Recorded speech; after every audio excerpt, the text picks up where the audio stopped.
चलिए ऑन हो गया। जोहार हज़ारीबाग। मैं फैज़ अनवर, आप देख रहे हैं एच बी लाइव।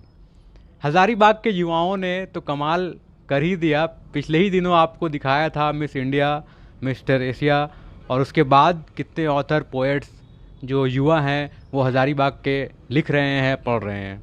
आज उसी संदर्भ में हम लोग बात करेंगे हज़ारीबाग के एक युवा ऑथर से जो पेशे से डॉक्टर भी हैं, और उन्होंने अपनी पोइट्री की किताब लिखी है, और साथ में उनकी किताबें, उनकी पोइट्री कई एंथोलॉजीज़ में आ चुकी है, कई बुक्स में आ चुकी है, पब्लिश हो चुकी है, और उन्हें अचीवर ऑफ द ईयर 2021 में अवार्ड भी मिल चुका है। वो कब भी उनके साथ है। आइए जानते हैं कौन है ये, क्या करती हैं और कैसे ये कीर्तिमान हासिल किया। बहुत बहुत धन्यवाद रामसा जी हमारे प्रोग्राम में आने के लिए। जी बहुत बहुत शुक्रिया। अब बताइए कैसे आप डॉक्टरी पढ़ते पढ़ते राइटिंग का शौक कैसे आया। आपकी जो बुक है इमेजिनेटिव फ्लाइट, जी। ये क्या है और कैसे इसका शौक आया। जी, मेरा जो फ़ील्ड है वो तो ऑब्वियसली एक डिफरेंट फ़ील्ड है, बट ये जो लिखने का शौक़ है, ये मैं बोलूँगी कि ये एक जो होता है फैमिली लेगेसी जो कंटिन्यू हो रही है, वही है। क्योंकि मेरे फादर भी इंग्लिश के लाइन से जुड़े हुए हैं, एज अ प्रोफेसर। तो ये था कि मुझे याद है जब मैंने फ़र्स्ट टाइम सोचा था कि मुझे पोइट्री लिखनी चाहिए, वो था कि I saw my father writing few poetries. तो मैं अपने पापा के पास गई, मैंने बोला कि पापा आप क्या कर रहे हैं। ही सेड मैं पोएम लिख रहा हूँ, why not you try for this. तो मैंने बोला ओके। तो फिर मैंने ऐसे ही धीरे धीरे करके शुरुआत की। मैंने इसकी शुरुआत की थी लास्ट टाइम जब लॉकडाउन हुआ था ना, उस टाइम पे। क्या मतलब 2 साल पहले ही आपने ये शुरू किया, जी जी। और इतने कम टाइम में फिर पब्लिश भी कर दिया आपने बुक। जी हुआ हाँ। ये था कि मैंने लिख रखा था सारा कुछ उस टाइम पे ही।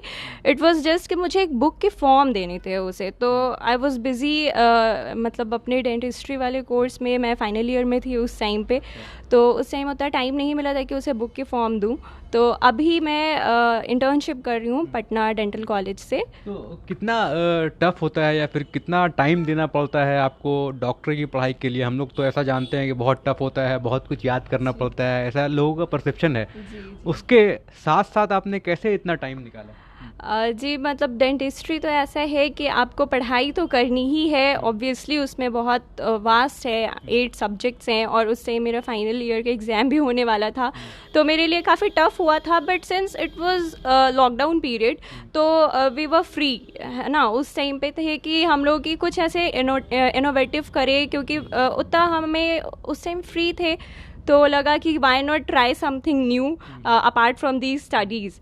तो उस टाइम पे ही मैंने इसे लिखना स्टार्ट किया। तो मेरी जो फर्स्ट पोएम थी वो है जर्नी, जो आप बुक में देख सकते हैं। तो ये क्या है जर्नी, आपकी मेडिकल जर्नी है, पढ़ाई के बारे में, या कुछ और है। जी, ये है कि जब ऑब्वियसली ये मेरी पढ़ाई से रिलेटेड ही है। जब मैंने अपना पढ़ाई स्टार्ट किया था, मतलब 12th कंप्लीट करने के बाद, तो मैंने जो शुरुआत करने का सोचा था उससे रिलेटेड है।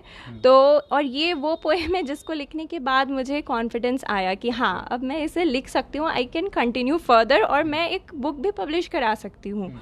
तो इसलिए मैंने फ़र्स्ट जो अपना ये कंटेंट में दिया है वो जर्नी ही पोएम मेरी फ़र्स्ट है। अच्छा, तो ये देखिए इसका जो टाइटल है इमेजिनेटिव फ्लाइट्स, और डॉक्टर रमसा रिजवान ने लिखा है। उसके अलावा इनकी जो बुक आई है वो शैटर्ड सोल में एक पब्लिश हुई है। उसके बाद 80 बेस्ट पोएम्स 2020 में इन्हें पब्लिश किया गया है। द रिदम्स ऑफ लाइफ में इनकी बुक पब्लिश हुई है, और टेल्स ऑफ लव में भी इनकी एक पोएट्री पब्लिश है। उसके अलावा मैं ये देख पा रहा हूँ ये जो कप मिला है और ये जो अवार्ड है अचीवर ऑफ द ईयर 2020, ये किस लिए दिया गया। ये एक्चुअली कुछ टाइम पहले एक ऐसे ऑडिशन हुआ था जिसमें आपको था नॉमिनेशंस वेरियस चीज़ों के लिए, कि आप ऑथर हो, आप स्पीकर हो। तो मैंने वहाँ पे नॉमिनेट किया था खुद को, और एक सिलेक्शन प्रोसीजर था पूरा। मतलब बहुत सारे लोग अपने अपने पूरे प्रोफाइल सेंड करते हैं जो भी अचीव करते हैं वो लोग। तो मैंने भी अपना भेजा था। मैं एक स्पीकर भी, मुझे स्पीकर के लिए भी अवार्ड मिल चुका था। तो मैंने ऑथर प्लस स्पीकर के लिए अपने आप को नॉमिनेट करा था वहाँ पे, तो मुझे उसके लिए अवार्ड मिला था। बिल्कुल। तो रामसा ये बताइए, आपने एक बुक लिखा है इस पे भी, आपकी कुछ पब्लिशिंग जो है डेंटिस्ट्री पे भी है, तो वो क्या है? ये जहाँ पे से मैं इंटर्नशिप कर रही हूँ पटना डेंटल कॉलेज से, तो वहाँ पे हमारे जो सर हैं oral medicine and radiology department के, तो उन्होंने हमें मोटिवेट किया था कि आप लोग कुछ क्रिएटिव करो, तो उसमें ही हमें सर ने हेल्प करा और फाइनली एक बुक के फॉर्म में वो चीज़ सामने आई। बिल्कुल। तो जैसे हम लोग देखते आ रहे हैं कि जो पढ़ाई का लाइन है या फिर जो डॉक्टर और इंजीनियर होते हैं, बहुत कम ऐसे होते हैं जो साथ में लिखते हैं। जैसे चेतन भगत IIT IIM, उसके बाद उसने बुक लिखना एक प्रोफेशन चुना। तो जो टाइम निकालते हैं, जो एक्सपीरियंस गैदर करते हैं, क्या होता है, कैसे वो बनता है, क्या क्या डॉक्यूमेंट करना पड़ता है और सोचने का टाइम कब मिलता है? मैं अपना पर्सनल एक्सपीरियंस अगर मैं बताऊं तो मैं जनरली जब फ्री होती थी रात को लेट नाइट ही लिखा करती थी, बिकॉज़ उस टाइम पूरा पीसफुल माहौल रहता है, तो जो भी आइडियाज़ होते थे वो उस टाइम पे ही मैं उसे पीसफुली सब चीज़ सोच कर फॉर्मुलेट करके मैं लिखती थी। और जाहिर सी बात है कि लिखने से पहले आप कुछ अगर लिख रहे हो तो उसके लिए यू शुड हैव अ मतलब एग्जैक्ट पूरा प्लेटफॉर्म होना चाहिए आपके पास, उसका बेसिक चीज़ होना चाहिए कि आप किस चीज़ पे लिखने जा रहे हो। तो वो चीज़ हर एक सेंस मैंने 40 पोइम्स लिखा, और वो डिफरेंट फील्ड्स पे है, जैसे फेमिनिज्म पे है, सोशल इश्यूज़ पे है, गर्ल पावर पे है, तो सबके लिए मैंने एक बेसिक चीज़, एक फॉर्मेट बना लिया था, फिर उसे मैंने पेन डाउन करा एक पोएट्री के फॉर्म में। ऐसे कौन है आपका बेस्ट पोएट बोले, या फिर जो अभी का या फिर पहले का, कौन सबसे बेस्ट है?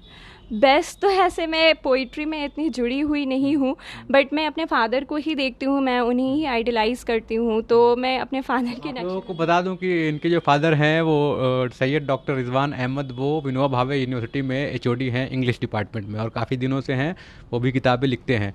उन्हीं की बेटी हैं रामशाह रिजवान।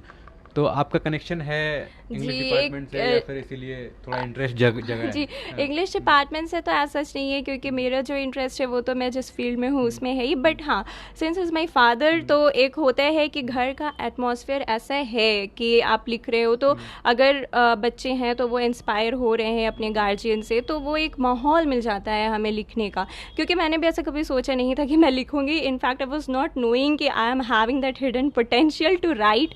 तो जब मैंने लिखना स्टार्ट किया तो मुझे लगा कि यस आई कैन राइट, तो बस। तो आगे क्या करना है? डेंटिस्ट के लिए एक जाके एक क्लिनिक खोलना है, या फिर कहीं और काम करना है, या फिर आगे और पढ़ाई करनी है? जी, ऐसा तो मैंने अभी क्लिनिक का ऐसा कुछ सोचा नहीं है, बट ऑब्वियसली मैं फर्दर स्टडीज़ के लिए प्रेफर करूँगी, और PG के लिए मैं आगे जाऊँगी अपने कोर्स। और लिखने वाला जो पैशन है वो कहाँ तक ले जाना है?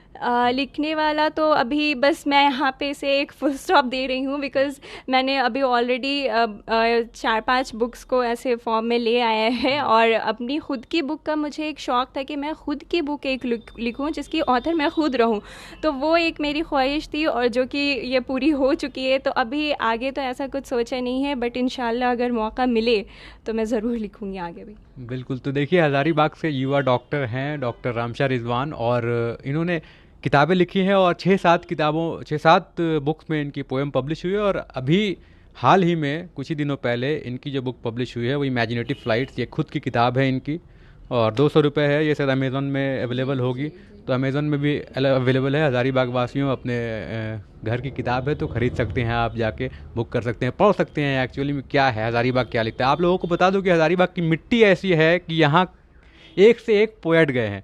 बुलू इमाम सर से, सुभाषिस दास जी से सीनियर जो पोएट है, उसके बाद मिहिर वस जो यंग पोएट है, काजोल ऐकत, अंकुर कुमार, और लड़कियों में भी बहुत सारे जो कविताएं लिखती हैं या फिर पोएट लिखती हैं, बुक लिखती हैं, वो भी बहुत पॉपुलर है। बहुत लोग, मैं काफ़ी लोगों का नाम नहीं ले पा रहा हूँ, याद नहीं आ रहा है, लेकिन बहुत पोएट है हज़ारीबाग के मिट्टी से, हज़ारीबाग के बारे में जो लिख रहे हैं, और बाहर जाके काफ़ी अवार्ड जीते हैं, जिनके बारे में और भी हम लोग कवर करेंगे जैसे जैसे कहानी आगे बढ़ेगी।